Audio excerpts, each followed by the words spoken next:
BOP, Batalhão de Operações Especiais, é dito como uma das corporações mais bem treinadas do mundo e está completando 35 anos. Durante muitas décadas no Rio, os policiais do BOP entravam nas comunidades dirigindo os famosos caveirões. O objetivo das incursões dos policiais era o controle do território que estava sob ameaça e domínio do tráfico. Quando as comunidades começaram a ser pacificadas, a corporação também teve um papel fundamental para permitir a instalação das unidades de polícia pacificadoras, as UPPs. O BOP ganhou mais visibilidade na mídia depois de 2 filmes de sucesso sobre a tropa de elite. E no ano que o BOP completa 35 anos, vários eventos serão realizados na cidade, como Copa das Confederações, Jornada Mundial da Juventude e depois teremos a Copa do Mundo em 2014 e as Olimpíadas, já em 2016. Afinal, qual é hoje o papel do BOP na cidade do Rio de Janeiro, que passa por tantas transformações sociais, urbanas e culturais? Como fica o BOP depois das UPPs? Para conversarmos sobre a história, o presente e o futuro do BOP, convidamos o Major Ivan Blas e o professor da UERJ e integrante do Laboratório de Análise da Violência, Inácio Cano. Sejam muito bem-vindos e gostaria de começar perguntando aos senhores qual é a importância destes 35 anos da instituição para o Rio de Janeiro. Gostaria de começar com o Major Ivan Blas. Por favor. É relativamente complicado para que eu, enquanto representante do BOP, possa vir a falar sobre a importância da minha unidade para o Rio de Janeiro. Nós estamos aqui para servir o Rio de Janeiro, para servir a sociedade do Rio de Janeiro. Então, enquanto uma unidade policial, nós tivemos diferentes papéis ao longo desses 35 anos. O BOP foi criado com um objetivo, atender ocorrências com refém. Isso surgiu no final da década de 70, quando houve uma ocorrência ali no presídio Evaristo de Moraes, ali na Quinta da Boa Vista, e não havia equipe especializada nessa área. Então, o comandante da Polícia Militar à época era um general do Exército, determinou a invasão, e então tivemos ali um saldo extremamente negativo. Por conta disso, foi criada uma unidade especializada nessa área, resgate de reféns, com diferentes técnicas, tanto a invasão quanto a negociação.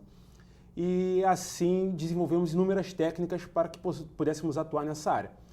Com o recrudescimento da criminalidade na década de 80, e aí o marco inicial seria a apreensão do primeiro fuzil de assalto ali no Morro da Mangueira, nós tivemos a necessidade de envidar esforços na área de combate em área urbana, em combate a narcotraficantes. E isso foi uma demanda que realmente absorveu em muito a unidade. A partir do evento crítico ônibus 174, nós tivemos ali uma oportunidade de voltarmos à nossa célula máter, voltarmos à razão do nosso negócio, e a partir de então, o BOP voltou a se reorganizar em funções específicas, entre elas o resgate de reféns, as ações contra o narcotráfico e hoje as ações de pacificação, que são 3 missões específicas para o BOP no dia de hoje. Perfeito. Professor, qual a opinião do senhor sobre a importância desses 35 anos para a cidade do Rio de Janeiro? Bom, o BOP veio a representar, encarnar uma certa política de segurança que foi desenvolvida ao longo dos anos, a política do confronto armado. O BOP, como o Major disse, em geral, as unidades de operações especiais são unidades criadas para situações excepcionais, como tomada de reféns, que é o evento crítico tradicional. Entretanto, no Rio de Janeiro, o BOP foi usado como uma máquina de guerra constante, para ir lá e trocar tiro, disputar território com grupos narcotraficantes. Então, nós estamos agora num momento crítico para sair desse cenário, né? E o BOP tem uma responsabilidade muito grande. Ele está participando na pacificação e o desafio é, para o BOP e para a sociedade em geral, sair dessa política, sair desse cenário para um cenário mais normal e devolver o BOP ao que seria esperável de qualquer unidade de operações especiais, que é agir apenas em circunstâncias muito excepcionais e, além disso, ficar treinando aquartelado sem ter que sair todo dia, muito menos para trocar tiro. Então, acho que o desafio é tanto para a instituição quanto para a sociedade. Bom, Major, eu gostaria de aproveitar o que o professor falou e o que o senhor também ressaltou na sua primeira fala em relação à questão da excepcionalidade. Quer dizer, no caso, o BOP tem essa função, né? Por exemplo, a questão de reféns. Mas, durante muito tempo, o BOP acabou estando diariamente no nosso noticiário. Como é que o senhor analisa esse período e todo o processo de transformação que a corporação passa? Sem dúvida nenhuma, o BOP foi realmente, durante muitos anos, a resposta para o combate à criminalidade. E aí a gente tem que analisar também uma questão do comportamento da sociedade que se viu refém das ações de criminosos alastrados por todo o Rio de Janeiro. E um ponto interessante nessa história realmente é o fato do filme Tropa de Elite ter servido como um referencial para a população carioca em um momento extremamente delicado. A gente tinha ali no ano de 2007 eventos extremamente críticos, como inúmeras mortes de policiais, o menino João Hélio sendo arrastado no subúrbio carioca. Então a população abraçou esse herói de extrema-direita, que seria o Capitão Nascimento, como o referencial para a segurança pública. Sabemos, principalmente nós lá na unidade, sabemos que essa não é a postura ideal e nem aquilo representado no filme é o comportamento ideal para uma força de segurança. Justamente, em especial, o Capitão Nascimento não é o tipo de personagem que nós buscamos lá no BOP. O policial do BOP é uma figura bem-humorada e principalmente feliz por estar trabalhando naquela unidade. Então, hoje o que a gente busca realmente é mostrar para a população o caráter de intervenção do BOP, de atuar somente quando tudo mais falhou, de que nós somos uma unidade que treina para que possamos atuar em ações excepcionais, como já foi dito, mas acima de tudo, que hoje a população possa compreender que a nossa luta é para tornar a cidade do Rio de Janeiro uma cidade tão segura quanto qualquer outra, que venha combater a criminalidade utilizando mecanismos convencionais e não mecanismos excepcionais.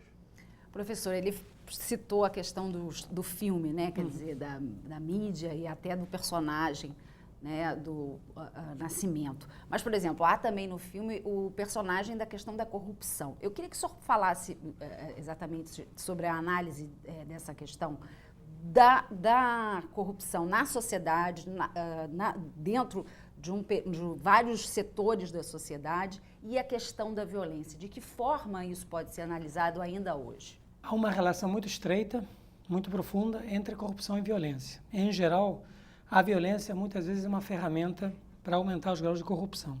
A figura do Capitão Nascimento é mítica, simbólica, mas na verdade há muitos casos de violência policial que não tem nada a ver com essa figura do cruzado que defende a sociedade, que estão vinculados a fatos de corrupção. Então, o BOP preencheu no imaginário popular uma função de, primeiro, de dureza frente à criminalidade e, ao mesmo tempo, supostamente, a ausência de corrupção. Eu não acredito que a ausência de corrupção seja completa, porque corrupção existe em todas as instituições. Mas vamos admitir que os níveis de corrupção são inferiores no BOP ao resto da corporação. Então, o BOP representa essa figura mítica, né, que, por um lado, é abraçada por muitos, como o Major falou, mas também é detestada por muitos outros, né? Pessoas das comunidades já fizeram muitas denúncias de abusos cometidos pelo BOP. Então, eu acho muito interessante a fala do Major no sentido seguinte: os beneficiários dessa política dura, truculenta, não são os policiais. E os policiais hoje são plenamente cientes de que não é o Capitão Nascimento que vai resgatar eles, nem vai resgatar a sociedade. A política da truculência, né, a premiação aos policiais que matavam, tudo isso que foi feito durante muitos anos, não nos levou a lugar algum. Agora, por exemplo, a raiz dessas filmagens sobre as operações de helicóptero da COR, da Polícia Civil, há muitos debates em que a pessoa dizendo, não, mas não pode proteger bandido. A política do extermínio, a política do confronto armado, nunca resolveu nada. É justamente a pacificação que está conseguindo diminuir a violência letal no Rio de Janeiro, preservar a vida dos policiais e preservar a lei. Então, esse é o caminho a seguir, né? Eu acho muito importante essa fala do Major, no sentido de que eles são cientes de que não é o Capitão Nascimento que pode liderar a corporação, muito menos num momento como esse.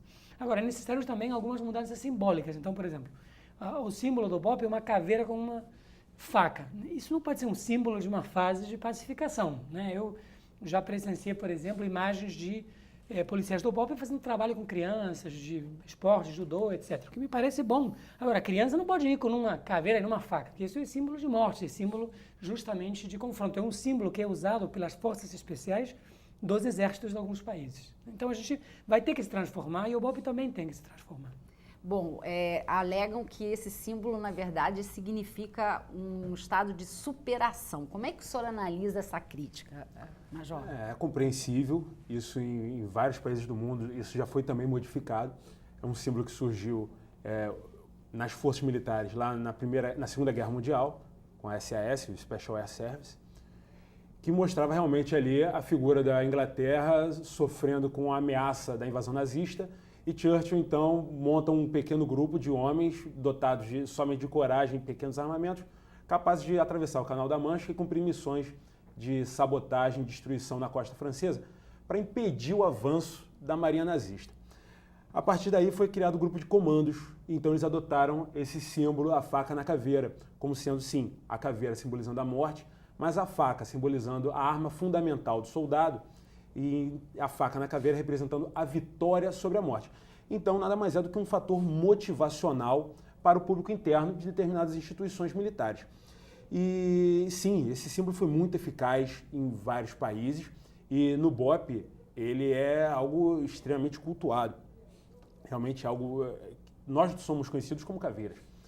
E o policial gosta disso, muitos membros da sociedade gostam disso, membros também de comunidades de baixo poder aquisitivo. Isso eu verifico no contato que eu tenho com o público, principalmente através depois dessa ideia que tiveram de me colocar como porta-voz do BOPE, às vezes da Polícia Militar. Então você percebe esse contato com a população, vendedores ambulantes nas ruas, guardadores de veículos me cumprimentando, falando comigo, gostando, realmente simpatizando com a unidade. Isso é muito positivo. Logicamente, nós temos, sim, esses conflitos ideológicos, mas eu acho que isso é algo a ser discutido depois. Primeiramente, precisamos realmente discutir o reposicionamento das unidades especiais no Brasil, o papel dessas unidades hoje no Rio de Janeiro e, acima de tudo, o exemplo que essas unidades podem realmente fornecer, não só para os outros membros da corporação policial, mas também para a sociedade como um todo. Agora, complementar só brevemente a questão do símbolo, só acrescentando uma coisa. Esse símbolo é usado em corporações militares para unidades que têm um alto risco de morte. Então, a pessoa vai fazer missões muito delicadas, muito arriscadas, e daí essa necessidade de conviver com a morte e superar a morte. Não é isso que a gente quer para uma força policial. A gente não quer policiais morrendo. Não. Então, o símbolo é negativo para fora e é para dentro. Eu entendo que algumas pessoas gostam, já sei, né? Mas o símbolo vale não pela representação que faz dele quem ostenta o símbolo, mas pela representação que a sociedade recebe. Então, é um símbolo fortemente associado, no mínimo, com essa fase dos confrontos diários. Acho que em algum momento a gente vai ter que encarar isso. Mas eu concordo que, enfim, o mais importante não é o símbolo, o mais importante são as operações. Então, eu publiquei recentemente um artigo no jornal dizendo o seguinte: eu acho que para o BOPE virar uma força de elite policial, porque eles historicamente foram uma força militar mais do que policial, tem que ter como meta a entrada em situações de risco, minimizando a letalidade, minimizando as mortes. Tanto os policiais, evidentemente, quanto os moradores, inclusive dos opositores e dos suspeitos. Se o BOPE conseguir fazer essa transição, ele pode virar uma força de referência policial internacional, porque hoje eles são uma força de referência militar. Já diminuiu bastante a letalidade, na verdade, assim, pelo menos em relação à parte civil mesmo, né? Não é um número ainda que talvez as autoridades queiram, mas já houve uma redução. O senhor diria que o BOPE já está conseguindo mudar essa relação, esse símbolo, né? Quer dizer, o símbolo que é da caveira, mas que passa a ser o da pacificação?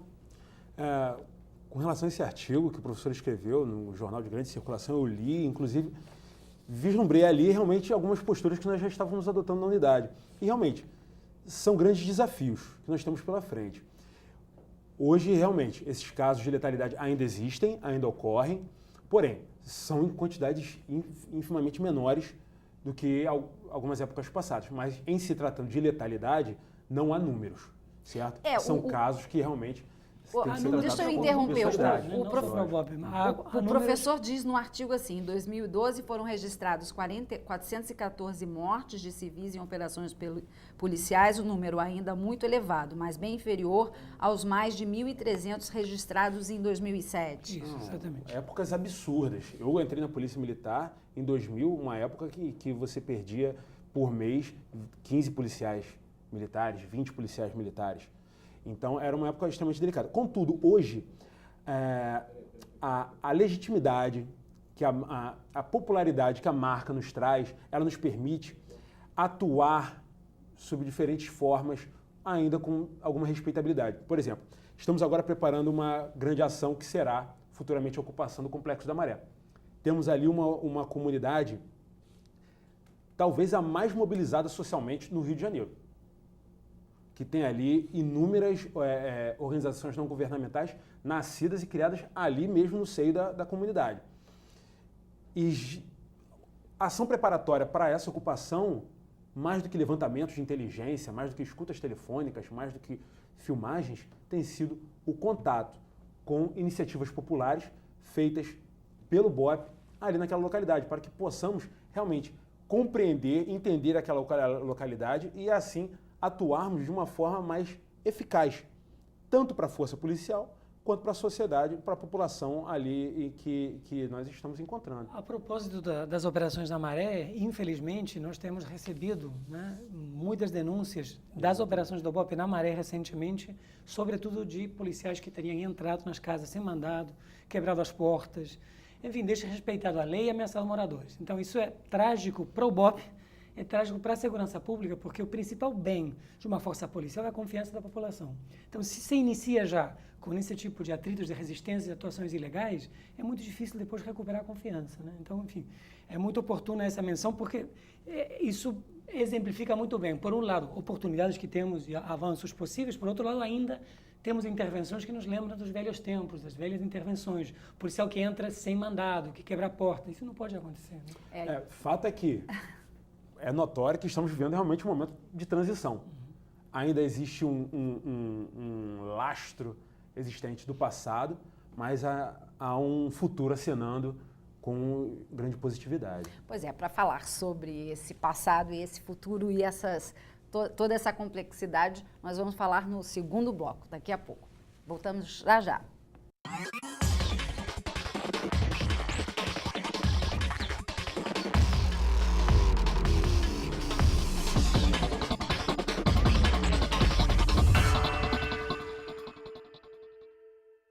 Voltamos com o Pense Rio, que hoje está falando sobre os 35 anos do BOPE, com a presença do Major Ivan Blas e do professor Inácio Cano. Bom, no bloco anterior nós estávamos exatamente comentando sobre o processo de transição. Eu queria ir um pouco mais no passado ainda e começar com o professor. O senhor acredita que todo esse processo ainda é decorrência da transição, né, do Brasil, da transição política que passou o país de uma ditadura para uma democracia, ainda é reflexo dessa relação da sociedade com o homem policial?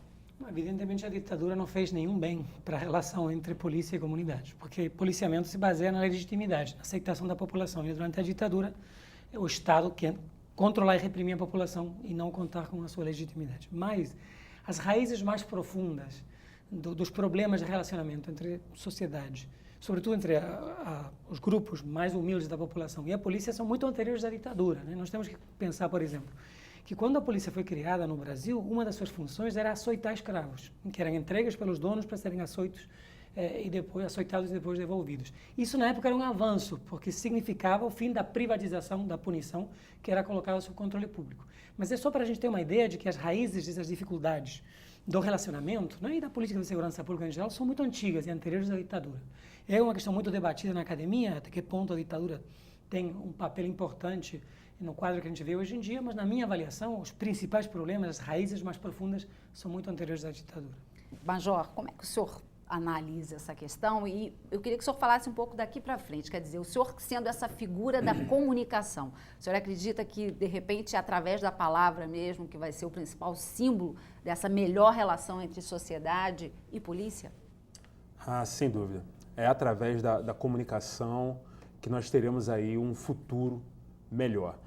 Realmente esse passado, ele é um passado que é difícil de se esquecer. Ele está no ethos das organizações policiais do Brasil. Em diferentes países, os organismos policiais tiveram outras origens e isso se reflete de uma forma totalmente diferente no contato com a população, que exerce uma governança de compreender ali realmente a atitude policial, as ações policiais. Aqui no Brasil ainda vivemos um momento de reação, de um maniqueísmo existente entre essas partes, sociedade e polícia. Engraçado falarmos isso nessas partes, uma vez que são todos partes de um mesmo meio. Mas o futuro ele tem acenado com grandes momentos, uma vez que hoje você consegue acessar determinadas comunidades e você, sendo um policial do BOP, uma tropa de grande intervenção, você fala, ó, precisamos fazer uma reunião, precisamos conversar, precisamos combinar coisas. Isso é algo muito positivo, que você possua isso. Então, é o caminho, sem dúvida nenhuma. Mas, acima de tudo, é importante que possamos mostrar para a população, seja das comunidades, seja do asfalto, qual o papel realmente de cada organismo policial e as suas finalidades, para que eles possam também saber a demanda desses serviços. Mas, professor, por um outro lado, não há também uma sociedade que exige um endurecimento da própria autoridade policial, da questão da maioridade penal? Enfim, como é que é essa questão dentro da sociedade brasileira hoje? Os policiais costumam dizer que eles não vêm de Marte, né? Aliás, uma frase que os policiais dizem em vários países. E tem toda a razão. Então, a demanda pela truculência não é uma demanda exclusiva e talvez não preponderante da polícia. Nos setores sociais diversos, há uma demanda para que a polícia seja mais dura. Inclusive, em entrevistas em policiais que trabalham no PP, eles revelavam que quando há um conflito na comunidade, a pessoa chama o policial e diz, por favor, vem aqui e resolva. Vamos para a delegacia. Não, dá uma coça, bate no sujeito e o policial diz, não posso fazer isso. Então, há um histórico de controle social exercido nas comunidades carentes no Brasil através da violência. E isso perpassa classes sociais, perpassa diversos grupos. A gente tem que desmontar isso. Então, o processo de reforma e de pacificação não é apenas um processo dentro das polícias. É um processo para toda a sociedade. Nesses debates relativos a essas filmagens dos helicópteros usados como, enfim, ferramentas de caçada humana, nós vemos nas redes sociais muitas pessoas que apoiam isso e que acham absurdo a gente criticar, né? A lei fica em segundo plano, eles acham que a saída é a caçada, a saída é o confronto armado, a saída é o extermínio. Então, o problema é muito mais profundo do que apenas um problema institucional, é um problema cultural, um problema político, para que as pessoas aprendam que a saída da violência, da insegurança, não é o confronto. O confronto já foi provado há muito tempo, de forma muito intensa. Nenhum país do mundo, eu acho, falando exclusivamente do lado policial, não conheço nenhum outro país que tenha vivenciado uma aposta tão forte na política de confronto, que até policiais que matavam eram recompensados. E, no entanto, a gente nunca resolveu a situação da insegurança aqui. Então, o desafio, como eu dizia, vai para além das corporações, muito além do BOP, e é um desafio para o conjunto da sociedade. É importante a gente ressaltar que esse dilema existente entre truculência, resposta para a sociedade e também a legalidade das ações, ele é um discurso hoje mundial. Tanto que a gente está verificando hoje nos Estados Unidos o FBI sendo colocado à prova por conta das ações da captura do segundo terrorista causador do atentado lá em Boston, que estão ali realmente reavaliando as ações, se era realmente necessário efetuar tantos disparos ali na prisão daquele outro jovem que causou o atentado. Então, realmente, é um dilema mundial que hoje todo mundo tem discutido isso. Pois é, o senhor falou em Boston, quer dizer, o Rio de Janeiro vai enfrentar aí uma situação de vários eventos, Copa das Confederações, Jornada Mundial da Juventude, em 2014 a Copa do Mundo, depois as Olimpíadas, enfim. Como é que fica todo esse treinamento para esses eventos e como é que o BOP está se preparando para enfrentar esse desafio? Dentro do acompanhamento, principalmente das mídias sociais, a gente teve a oportunidade de verificar, logo após o atentado de Boston, aquele lugar vago na mente das pessoas. E aí, se acontecesse isso aqui no Brasil, que resultado nós teríamos? Então, realmente, hoje, nossos órgãos de segurança, eles estão voltados para atender todas essas demandas. Nós temos aí Forças Armadas, Polícia Federal, as polícias civis e militares de todo o país, envidando esforços na segurança desses eventos, mas eu acredito que o papel da Polícia Militar em todos os estados vai ser principalmente no salvaguardar, na proteção da população nas ruas, nos meios de transporte de massa, nos pontos turísticos. Então, o BOP tem concentrado todos os seus treinamentos nesses pontos sensíveis para que possamos garantir e ter uma pronta resposta para a população. Sabemos que terrorismo, felizmente, é algo que não temos experiência, mas acima de tudo, estamos buscando esse conhecimento. Eu estive recentemente em Paris, no congresso sobre negociação, e ali tive contato com diversos policiais de outros lugares, e estivemos também nos Estados Unidos em ações que verificamos ali padronização de comportamento de órgãos de segurança, não só da polícia, mas também defesa civil, médicos, sociedade como um todo. Então, há uma necessidade de correr contra o tempo para que possamos conscientizar a população com relação a esses aspectos que não são do nosso cotidiano, né?